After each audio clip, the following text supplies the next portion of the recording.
So my car almost burned down the other day. Okay, that might be a little bit of an exaggeration, but we were sparking and arcing all over the place. We were backfiring and misfiring and popping and banging. When I pulled the car and looked under the hood, I found the issue. I actually want to do some work under the hood here. I want to do some wire management. I want to move the coil packs. I want to just make it look nice and clean in here, do new valve covers and all that stuff. The problem is I wanted to do it a little bit later down the line. I didn't want to quite tackle that project yet. But with the spark plug boot that's not fitting on the spark plug properly and it's causing sparking and arcing under the hood, it's just not something I can let go. Even if I think I get it secured back in there, it just wasn't fitting tightly enough. So I had to remedy the problem as quickly as possible. Ordered some 8.5 millimeter MSD spark plug wires. We're gonna switch those out today, and then we'll test drive the car, see if that makes any difference, just to make sure it's nothing more than what was going on with the spark plug wire and the boot itself. These are made specifically for the Corvette, so there's no need to trim them or assemble. They just come ready to go and fit up.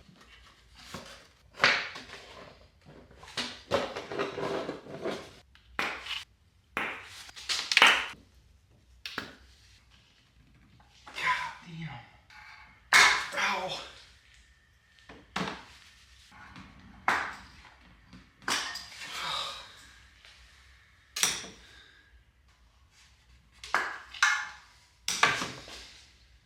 Crap.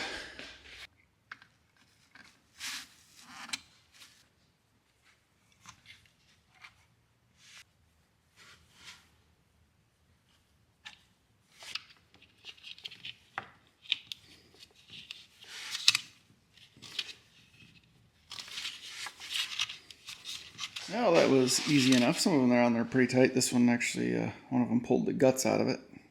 Pulled the guts out of the boot. Other than that, not too bad. Maybe a 15-minute job or so. Hey, don't worry, I'm gonna do new plugs as well. Like I said, I'm gonna clean up the whole engine bay. We're doing the coil pack relocation, so I might get new coil packs. We're gonna have to do extended wires. I'm gonna do all new spark plugs.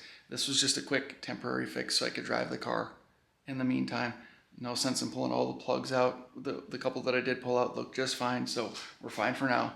We'll make sure I get a good set of plugs and we'll replace them when we do all the other stuff. So stay off me. I don't need to hear it, okay? Everything actually looks pretty clean in here. I'd love to do headers, but that's coming up. That's down the road. But I've been out of town for a week, so let's get a good cold start on this thing. Make sure we've actually resolved the issue. Make sure we don't have any more arcing and sparking, and make sure we don't have any misfiring or backfiring down the road. I gotta get it out on the highway. Let's see how this thing runs. Let's go.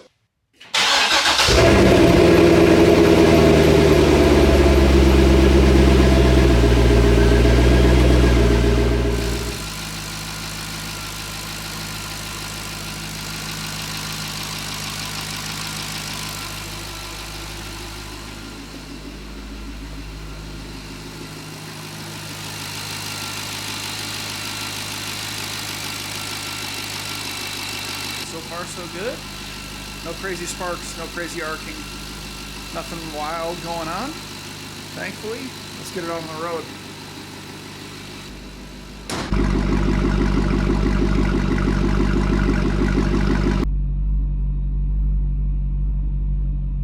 Seems to be okay right now. Where it was getting me before was about here, you know, at lower RPM. If I tried to accelerate, it would really sputter and kick and pop.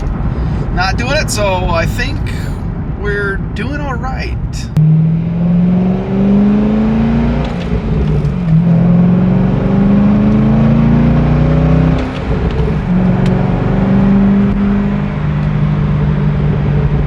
Obviously not trying to accelerate in 5th or 6th gear, but it was very apparent that even pushing the throttle just a little bit at lower RPM in 5th gear, it was really sputtering like before it really started to take off. So I think we identified the problem correctly.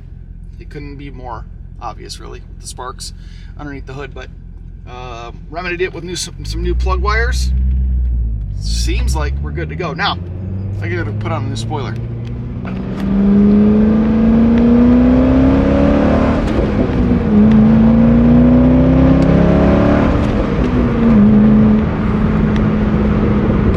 Don't get me wrong, the C6 Corvette is a beautiful car the way it is.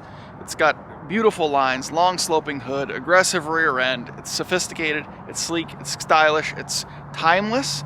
But I've always thought the one thing that was missing is a spoiler. I've never really understood why they did this little stubby insert plastic thing for the third taillight. It really just doesn't make sense. I'm not really sure what the idea behind the design was there. I suppose it was a place to put the third taillight rather than having it in the actual bumper, but if that's the case, why didn't they just do a full-length spoiler and have the third taillight in it? I wanted to definitely make sure to get a few before shots of the car here because it's amazing the difference a spoiler makes. So I certainly wanted to see it before, and then we'll get an after comparison.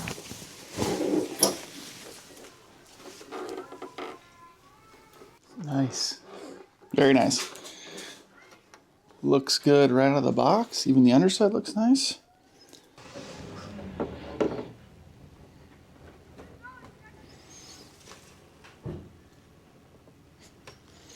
Not too shabby. It's finished really nicely. Nice and black. I will say it's a little bit taller than I was anticipating, actually.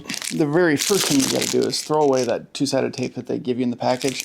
It's way too skinny and it doesn't adhere very well. Anybody that has ever had any issues with spoilers falling off that aren't actually fastened with screws or bolts is probably due to the fact that they use the crappy Chinese two-sided tape that they send with. Get some actual two-sided tape from Walmart or the hardware store, wherever you want to find it, but that is going to be more than enough to secure the rear spoiler to any vehicle, especially if the surface is prepped properly, which we're going to do right now.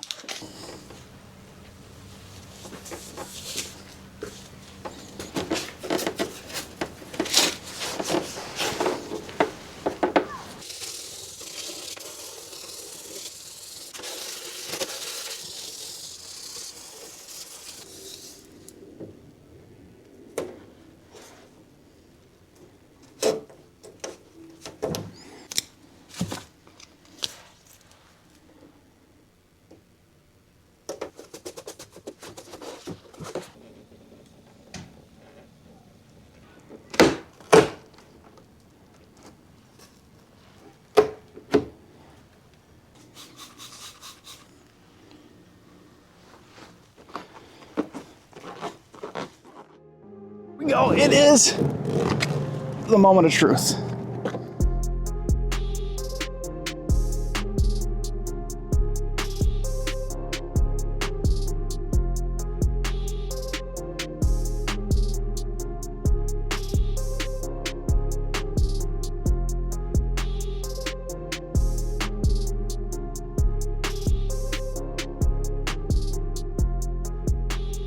Overall though, guys, I gotta say I'm pretty pumped on how it turned out. It was missing a little bit something in the rear end. This just helps, like I said, kind of add a piece to the puzzle, and we're getting there. Gotta get those wheels and tires in ASAP. Woo, I'm pumped. I'll put a link in the description below, guys. If you're interested in this spoiler, make sure you check it out. Sick. Thank you guys very much for watching. Appreciate it very much. More stuff coming for the C6 Corvette. More stuff coming for the channel in general, so I hope you stick around. Subscribe if you haven't already.